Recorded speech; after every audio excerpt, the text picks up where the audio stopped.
తాకట్లో ఉన్న మీ బంగారాన్ని విడిపించి ఆ రోజు ఆన్లైన్ రేటుకి కొంటాం. Sharma gold company. నమస్కారం, వెల్కమ్ టు సుమన్ టీవీ. నేను గీతాంజలి. ప్రస్తుతం మనతో పాటు శ్రీ విద్యా ఉపాసకురాలు, ప్రముఖ జ్యోతిష్య వాస్తు నిపుణులు శ్రీమతి జయప్రద గారు ఉన్నారు. వారితో మాట్లాడదాం. అమ్మ నమస్కారం. నమస్తే అమ్మా. శ్రీమాత్రే నమః. శ్రీమాత్రే నమః.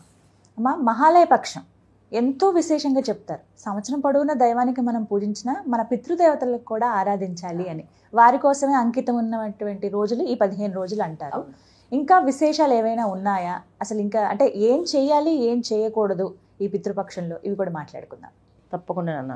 ఎందుకంటే పితృపక్షాలు అనేది చాలా మంది పితృదోషాలు జాతకంలో అనుకుంటున్నారా, అలా ఉండడానికి కారణం కూడా ఇవి చేయకపోవడం వల్ల. ఇవి మనం ఒక 40 ఏళ్ల కిందటే వదిలేశారు నాన్న, చేయలేక. ఎలా అంటే వీటికి కాస్త ఇవన్నీ కూడా శ్రద్ధతో చేసే కార్యక్రమాలు. ఇప్పుడు పూజ అనుకోండి, మనకు అనుకూలంగా చేసుకోవచ్చు. ఏ విధమైన భగవంతుడు ఇక్కడ ఇలాగే చేయాలి, ఇలాగే ఉండాలని నియమం పెట్టదు. ఒక నైవేద్యం అనుకోండి, ఇది ఈ విధంగా పెట్టడం లేదు. ఇప్పుడు మీకు నచ్చిన భాషలో మీరు నైవేద్యం పెడితే స్వీకరిస్తారు. మాకు నచ్చిన భాషలో మంత్రంతో ఉచ్చారణ చేసి దాన్ని నైవేద్యం పెడితే తీసుకుంటారు. అలాగే చిన్నపిల్లలు వచ్చి స్వామికి నైవేద్యం పెడితే తీసుకుంటారు. సో ఇది మన శాస్త్రంలో రాశారు కూడా. భగవంతుడికి ఇచ్చే ప్రసాదం ఎలా ఇచ్చినా తీసుకుంటాడు. ఇక్కడ కావాల్సింది మీ సంకల్ప బలం, మీ మనసు. ప్రశాంతంగా ఆయనకి పాదాలు అర్పణ చేసి నైవేద్యం చూపిస్తే తీసుకుంటారు. ఇక్కడ పితృదేవతలు అన్నప్పటికీ ఏమవుతుందంటే, మనకొక మండలి ఉన్నట్టుగా వాళ్ళకొక మండలం ఉంది. వాళ్ళకి అంటే ఏంటంటే వాళ్ళకొక లోకం ఉంది. ఆ లోకంలో ఎంట్రీ ఉండదంట వాళ్ళకి.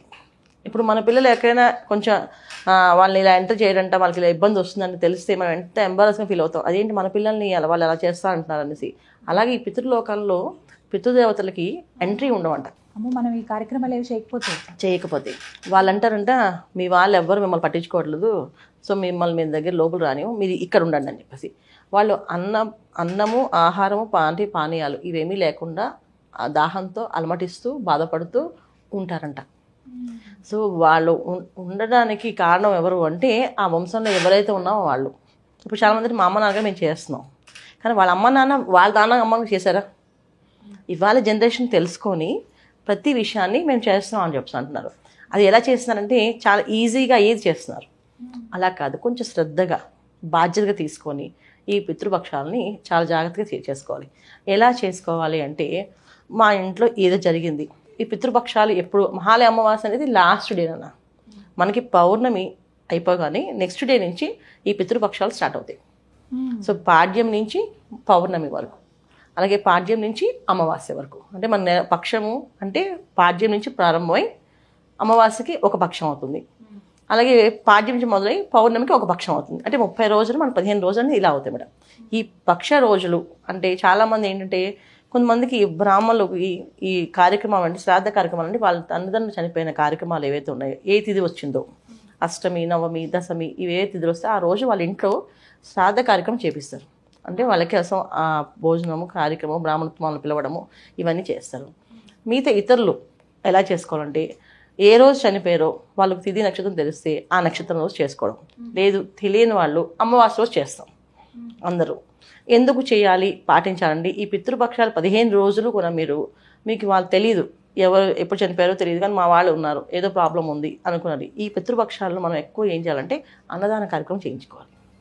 ప్రతి ఒక్కరు అన్నదానం చేయించుకోవాలి. సో అన్నదానం చేస్తూ ఉంటే వీళ్ళకి ఆ యోగం, ఆ ఫలితము, అలా ఒకవేళ ఎవరైనా సరే వీళ్ళ ఒక చేసిన అన్నదాన ఫలితము ధార వాళ్ళకి వెళ్తుంది, ఆ నీళ్ళు వాళ్ళకి అందుతాయి.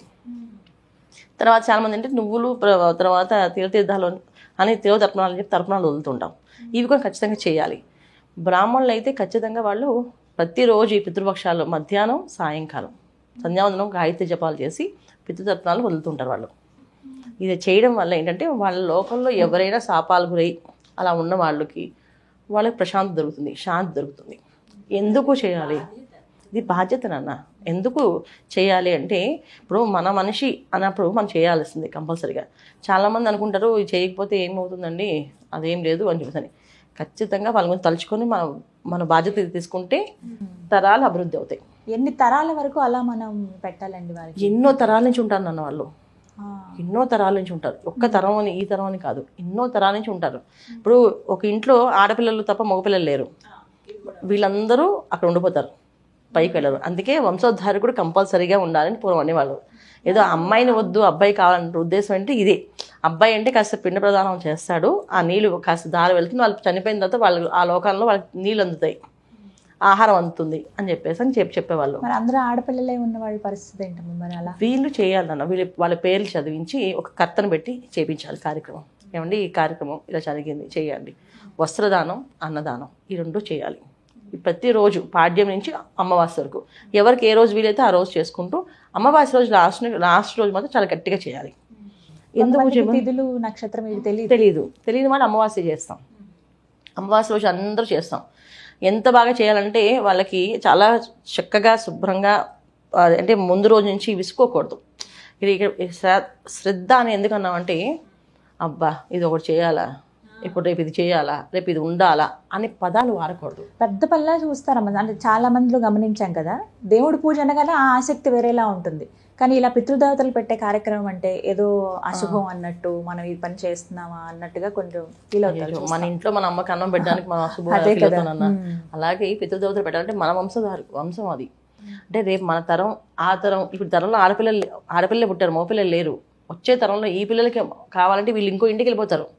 వీళ్ళు మగపిల్లలు పుట్టారు అంటే అది వీళ్ళ అదృష్టం కాదు, వాళ్ళ అదృష్టం. అంటే వాళ్ళు పితృదేవతలు చేశారు కనుక వీళ్ళు మగపిల్లలు పుట్టారు. అంతేగాని వీళ్ళు చేసుకోవాలంటే వీళ్ళు ఖచ్చితంగా కర్తను పెట్టి చేయించుకోవాలి.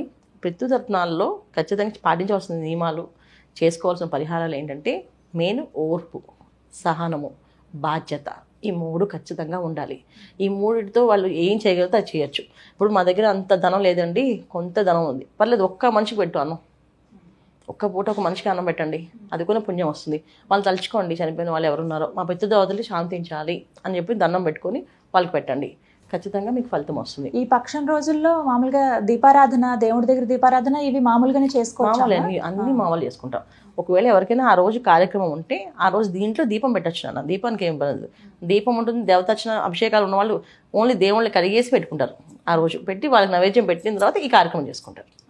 దానికి సంబంధమే ఉండదు, చేసుకోవచ్చు.